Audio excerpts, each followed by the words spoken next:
Marvel Studios, Captain America, Brave New World. A hero looks like you. On most school day mornings, I'm slow to wake up, slow to get dressed, slow to walk to the bus stop, but not that morning because today's the day, I said, leaping out of bed. Shh, DJ, said my brother.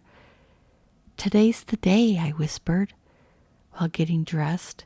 Make sure you brush your teeth, DJ, Mom called. Ta-doodle-la-gooble, I said, while brushing my teeth. Meow, said Bass the cat. Today's the day, I said, climbing onto the bus. What's today? The bus driver asked. Hero Day, the entire bus shouted. I love superheroes, the ones who fly, the ones who are strong, and even the ones who stick to walls. I want to become a hero too, but sometimes I feel too small or too weak. That's why that day was going to be awesome. Our school was going to Hero Day at the Captain America exhibit in Washington, D.C., the biggest superhero festival in the world. I was so excited because we would get to see Captain America, I shouted, pointing at the stage. Captain America is my favorite superhero, not because Sam Wilson looks like me, he does, or that his shield is super cool. It is. No, Cap is my favorite hero because he always helps others.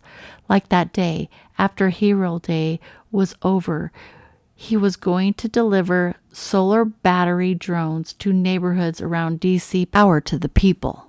Captain America started to speak, and I shushed everyone around me so I could hear him. Remember, kids, you aren't born a hero. You choose to be a hero, he said. Heroes help anyone who needs saving, whether you're rescuing a kitten, treating the injured, or stopping bad guys. There's no one way to be a hero. You just have to do what's right. That means anyone out there in the audience can become a hero. Yes, even you. Because a hero looks like crash. Smoke erupted on stage, and strange soldiers with high-tech powers appeared out of nowhere. They raced to the helicopter, defeated the guards, and took the drones before escaping through the crowd into the nearby museum. Everyone stay calm, Captain America shouted, and watch out! The falling stage knocked a tree over. Luckily, Captain America threw his shield and knocked the tree out of the way. We all cheered. Captain America sprinted after the soldiers into the museum, determined to get the solar drones back. But he left his shield. It rolled to a stop at my feet. Captain America wasn't a hero without it. Was he? I had to find someone to take it back to him. I looked high, I looked low, I looked left and right, but no one paid me any attention. Excuse me? I asked my teacher. Students, line up, she shouted. Can you help? I asked the bus driver.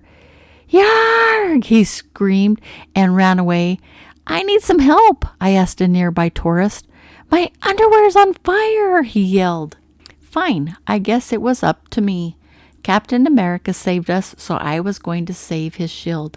Nobody was looking. My teacher was helping someone else, and so I picked up the shield and put it on my back. It was only a little heavy. Just a little.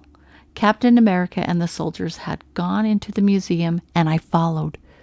Hello, I whispered inside on the other side of the museum atrium. Cap was tying up one of the soldiers he captured. Who do you work for? He asked. The soldier sneered but refused to answer. Boom! Another explosion. I tried to reach Captain America, but the inside of the exhibit was big and loud. People shouted, and lights blinked on and off. A group of tourists were trapped on a floor that had partly collapsed, and there was nowhere for them to escape. Suddenly, Captain America appeared. He carried a door and used it as a bridge so the tourists could escape. They ran out the exit, all except for one. A man was yelling into his phone and was heading backwards towards the hole in the floor. "Watch out!" I shouted. I ran over and used the shield to stop the man from falling into the hole. I picked the shield back up and ran after Captain America, who had captured another soldier. "Where's your leader?" he asked. "Long live Serpent!" the soldier snapped as Cap tied her up. Another tourist, an old lady, was trapped by a fallen display. "My dog!" she cried as Cap lifted her out of the wreckage. There was a puppy on top of a fallen Bucky Barney's display nearby, and smoke was starting to fill the room. The puppy sneezed, then slipped. "Gotcha," I said, sliding and catching her in the nick of time. I tried to put the puppy down, but she climbed up and snuggled in my hood. "Really?" I said. "Arf," she replied. "I'll call you Barky Barneys," I said. "Who are you?" I heard Cap shout. It came from a door that led to the roof, and when I stepped outside, Captain America faced off against the remaining soldiers and their leader. "You're trapped," the leader said. "With no shield to protect you, I had to act now." "Captain America!" I shouted.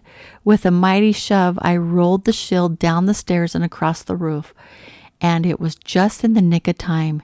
Captain America grabbed the shield and hurled it with all his might into the air. It bounced here and bounced there. It knocked aside one soldier, tripped a second, then finally slammed into the leader's legs, bowling him over. "Kid," Captain America said, "are you okay? Are you hurt?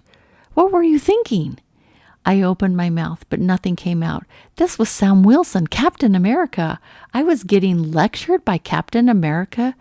"What an honor," Captain America asked. "What's your name?" "My name is DJ," I said. "And you lost your shield, and I thought you needed it to be Captain America, to be a hero. It's a part of your uniform. Don't you have to have it?" Captain America knelt down and chuckled. "Oh, I get it. You saw someone in danger and tried to help. I respect that. But here's the thing," he said. "It's not what you look like on the outside that makes you a hero, DJ. Not the outfit, not the gadgets, not the shield. It's about the inside." I nodded. "So you can look normal, maybe even a little small, and be a hero?" Captain America laughed and pointed to the crowd below.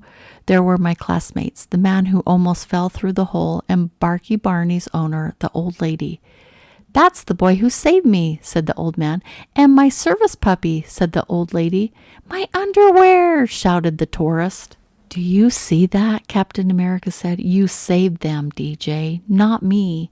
It doesn't matter if you have wings or a shield or a suit. You saw someone who needed help, and you helped them. Neighborhoods will get their drones, and everyone will go home safe. So guess what?" "What?" I asked. "Today a hero looks like you." "Where'd you get that hoodie?" "I made it." "Can you make me one? This suit gets itchy."